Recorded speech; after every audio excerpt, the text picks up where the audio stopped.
Y el Gocho Oficial, su humilde servidor, estamos para tratar de ilustrar el panorama político de la realidad venezolana y la política americana que define nuestra realidad. Seguimos en EBTV. Hoy, 2 de enero del 2026, en este espacio conversando con el Gocho. Pero en medio de esa jugada, entonces aparece el infeliz periquero de Petro diciendo que en esa corporación química, allí estaban procesando Nevazúcar para el ELN. Uy, eso es otro chicharrón. Pero después entonces aparece otro incendio en la Camaronera que hace apenas unos meses había confiscado el imbécil del Conde del Furrial. Y, por supuesto, confisca la Camaronera y ahora se quema la Camaronera. ¡Ay, qué detallazo! ¿Por qué? Porque allí también embarcaban pescados cuadrados. Pero ahí no termina, sino que luego aparece un incendio que supuestamente es en las inmediaciones del hipódromo de Valencia y dicen que este era uno de los depósitos de cosillas del Potro Álvarez. ¡Ah, caramba! Entonces vemos que es por todo el país donde están sucediendo una cantidad de eventos que, salvo por la casuística, por la casualidad de la ubicación, por los manejadores de los sitios, entonces es absolutamente sospechoso. Y eso indica que este año es Make America Great Again. Hay que hacer grande a la América. Y por supuesto que hay que hacer grande a Venezuela, porque tenemos que salir de este juego. Pero en medio de eso, además de que le suenan la flauta, entonces el año cierra con una declaración donde hay unas empresas que los apretan porque eran los que estaban haciendo negocio con los ensambladores de misiles iraníes. Bueno, venga para el fresco. Pero es que ahí no termina, sino que es que el año remata cuando la OFAC sanciona a 3 bancos venezolanos, es decir, 3 socios lavaperros de los bandidos del régimen, y ya la OFAC le dijo, mira, ¿qué haces tú manejándole plata a estos bichos? Y los volvieron a agarrar y los volvieron a sentar. Pero en medio de eso, entonces tenemos que ver los eventos en Irán. ¿Qué es la similitud de lo que sucede en Irán, de lo que sucede en China en el cierre del año, de lo que sucede en Cuba y de lo que sucede en Venezuela? Sencillito, la gente se obstinó de la coba porque decía Abraham Lincoln, tú no puedes mentirle a todo el mundo todo el tiempo. Muy fácil. Tú puedes mentir todo el tiempo, pero tú no puedes pretender que todo el mundo te la crea. Y ahí se les cayó el relato. Y es por eso que vemos que en China están quebrados. Fíjense que a lo que más quieren regresar los chinos es a la Republic of China, a la República China.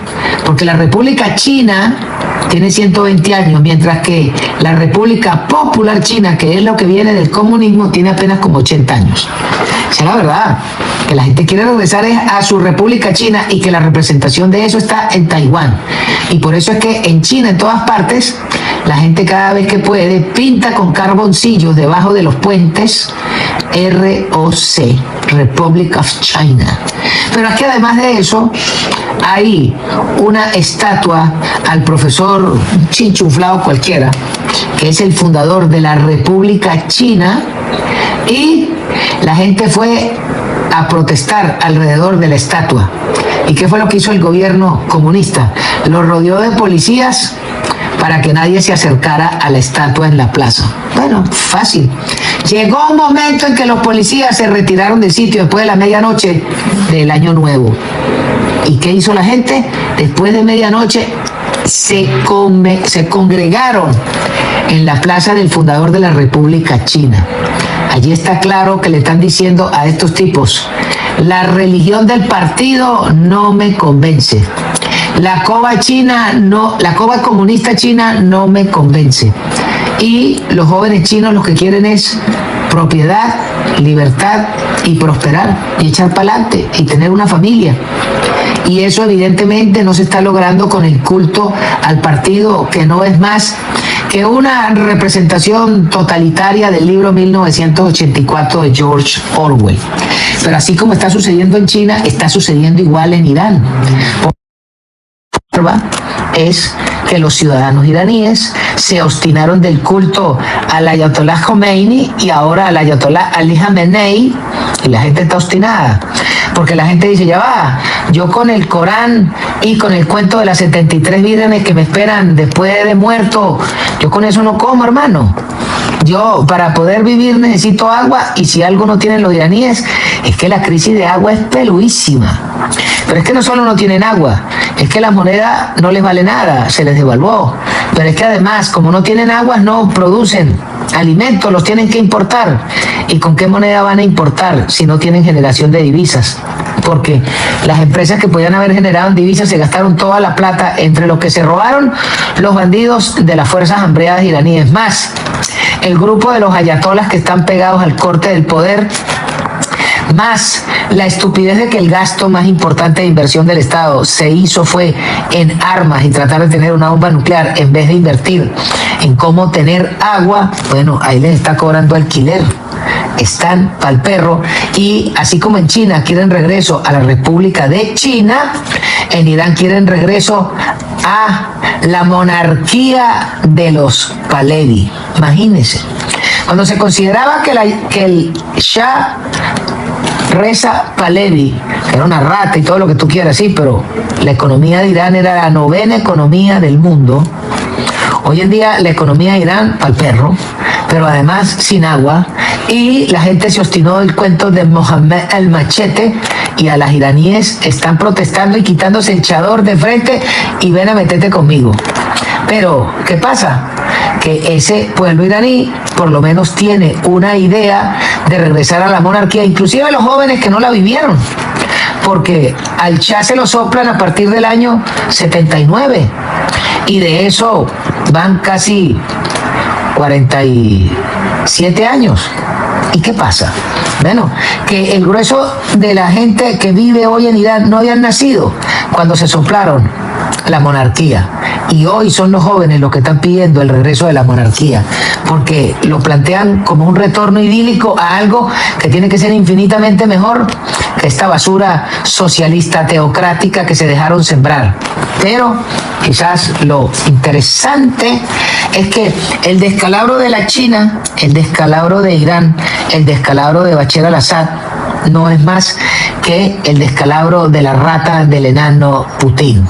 Porque ese ser que es pura maldad va pa'l perro.